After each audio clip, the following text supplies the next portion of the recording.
You know, there's a lot of talk going on right now about business growth planning and planning for your business and planning or next year planning. But what does it all mean? I mean, how does one actually go about creating a business growth plan and a strategy for the following year? Well, my love, in this video, I am going to break down for you the business growth strategy planning process that I have been using to grow multiple seven-figure businesses for nearly 25 years. I'm going to break it down, all the steps, all the components, exactly what you need to do, so you are not going to want to miss this. You ready? Let's get to work.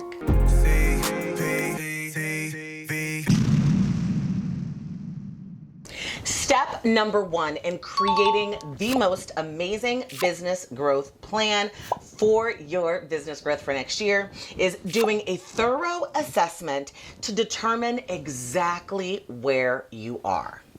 So, in order to do that thorough assessment, the first thing I want you to do is to conduct an environmental scan.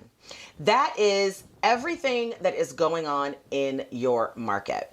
I want you to scan the market, scan the environment, and do a ton of research. Now, you've heard me talk about research, especially if you're one of my Startup Academy members. I've talked about when you're starting your business, you've got to do a lot of market research.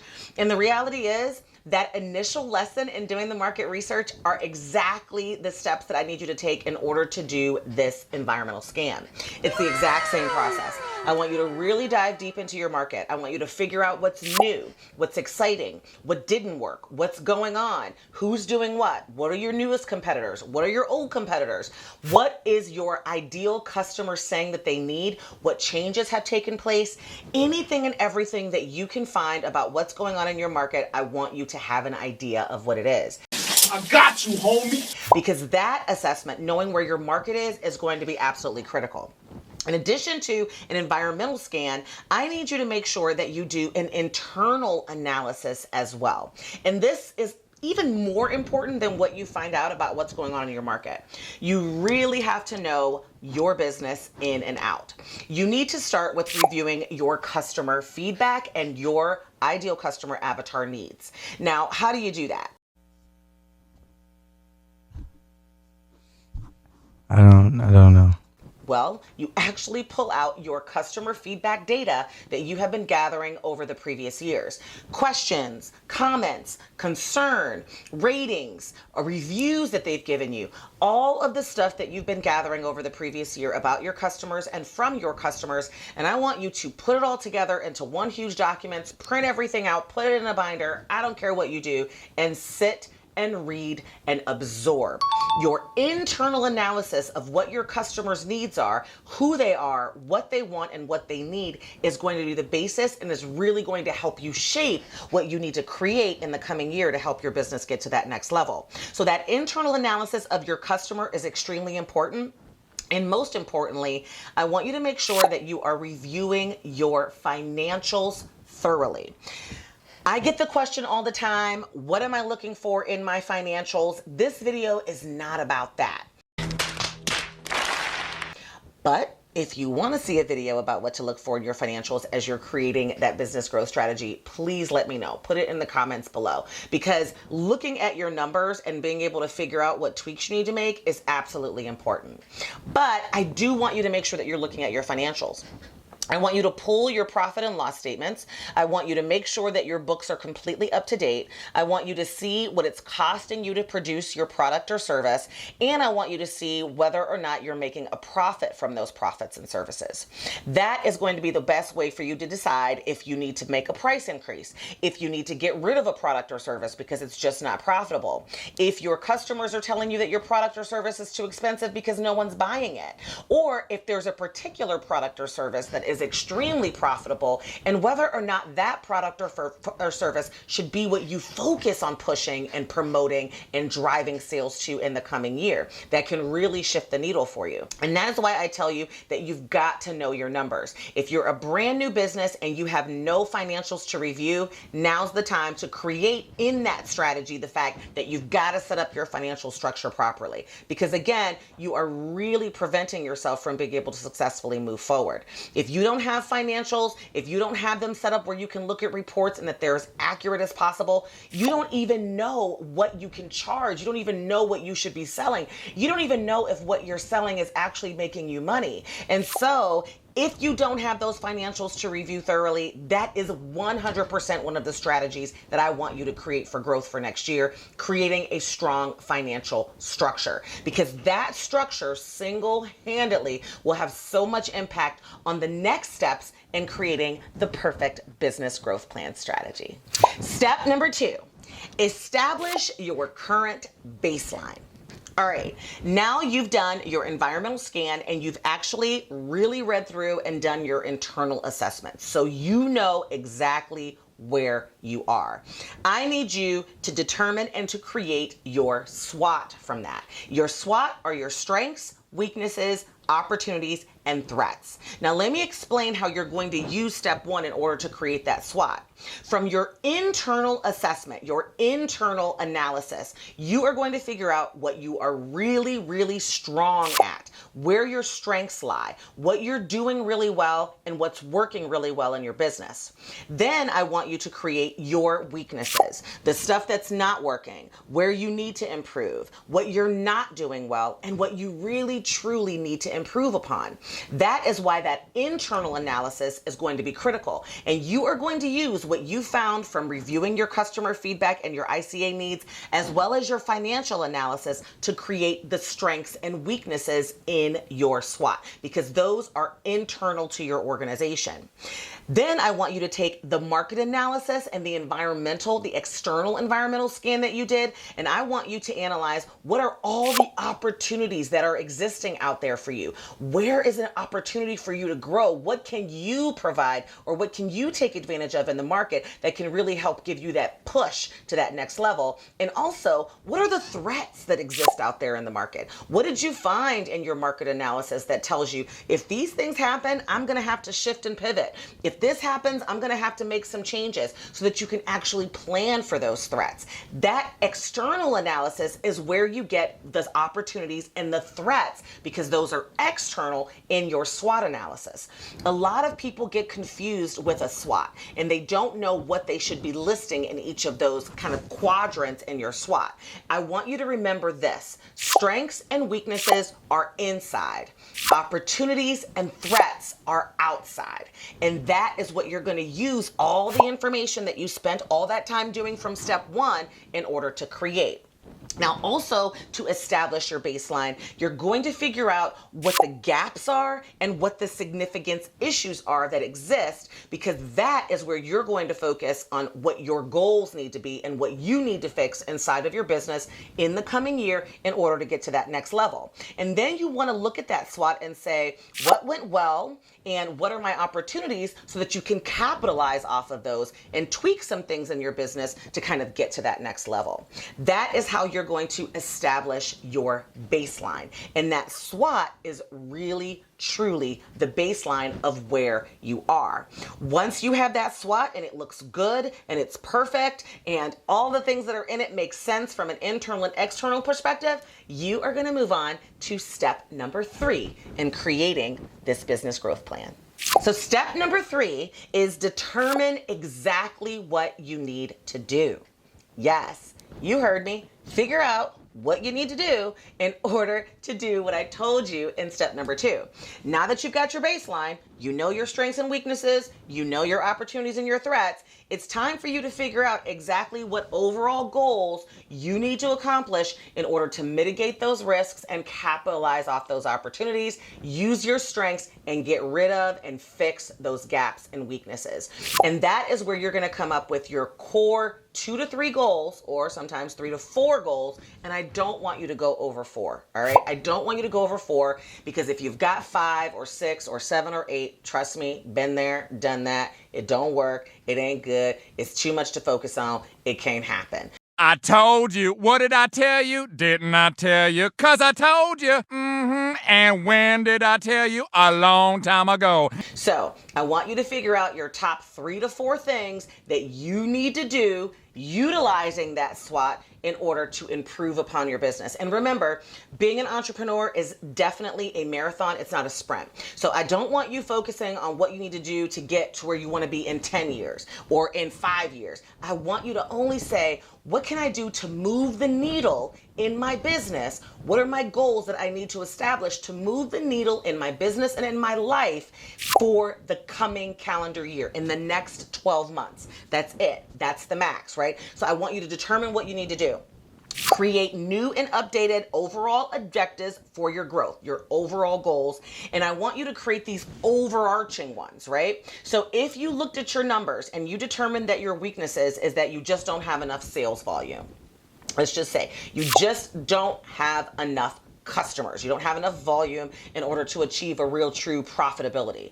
Then an overall objective for your organization based upon what you're saying in that SWOT could be, increase my sales volume to $400,000, whatever the time it is that you're doing this growth plan, increase my sales volume to $400,000 in order to achieve true profitability, right? That's an overall goal. That is something that I want you to think about and I want you to create 3 or 4 just like that. I don't want you to create too specific. These are your overarching goals that you know you need to do in order to fix the weaknesses and in order to capitalize off of your strengths. And from those overall goals, once you've established what those overarching ones are, we're going to move on to step number 4, because this is where it gets real good and real specific in your business growth plan. Are you liking where we're going so far? Because if so, I'm going to need you to help me in this wonderful YouTube algorithm and give me a like. Smash that like button down below. It means so much. And while you're down there, of course, subscribe, because this is just the beginning of our growth planning process that we're going through. We're going to continue to talk through this in this all-important month. So while you're down there, give me that little button and like, and let me know what your questions are. I love to answer them. So step number 4 in creating your growth plan strategy is to determine exactly how you will get those overarching goals done. All right? Yes. Step number 3, you got the goals. I wanted you to create those 3 or 4. Now it's time to get down to the specifics. The specifics of exactly how you're going to get those goals done. How? How? I don't know. And that means I need you to create 3 to 4 strategies under each of those goals. All right, 3 to 4 strategies. And sometimes I get the question, well, how do I know what my strategies should be? So using that example that we just went over of increase my sales volume to $400,000 in the coming year. And you might be thinking, all right, so what should my strategies be in order to increase my sales volume? Well, I want you to do as much research and learn as much as you can and tap into as many people as you can to figure out what your strategies are. But there's a certain amount of common sense that also goes along with that example goal that I just gave you, okay? Just think about it. Don't overthink it. So in order to create a sales volume of $400,000, there's a few things that you got to have in place. Number 1, you got to have a good marketing strategy, right? You got to market your business effectively in order to drive more leads into your business, to drive those sales. The other thing that you might have to do is to actually create a very efficient sales process, because in order to get that type of volume, you got to have a high volume of customers. And a part of the reason why you may not, as you determined in your SWOT, right? A part of the reason why you may not be achieving that sales volume is because you just don't have enough time to see that many customers. So you found out that that time constraint was a weakness, which means you don't have the processes in place. So in order for you to get to that sales volume of 400,000, you know that one of your key strategies should be creating a marketing strategy. The second one should be creating efficient sales processes so that you can manage that kind of volume, and so on and so forth. You see where I'm going with that? So those 2 specific strategies are going to help you get to that sales volume goal. But I need you to go a step further in these strategies than with just the overarching goal. I need you to make sure that these strategies are SMART strategies.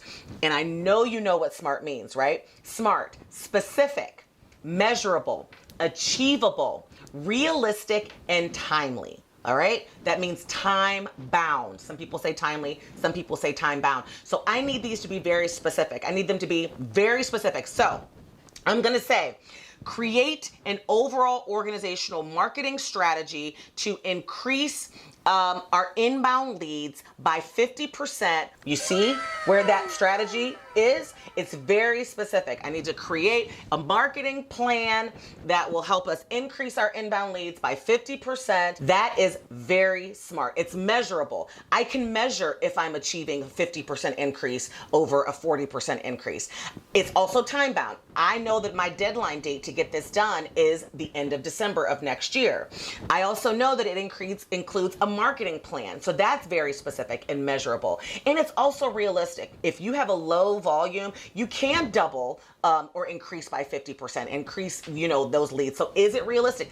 If you said increase my inbound leads by 1,000% by the end of next year, I might say that's not really realistic to do if you're just one person. So your capacity can really dictate whether or not it's realistic. But that's what I'm saying that I need you to do when I say create the SMART strategies that are going to actually help you accomplish that goal. And that's really what step number 4 is about.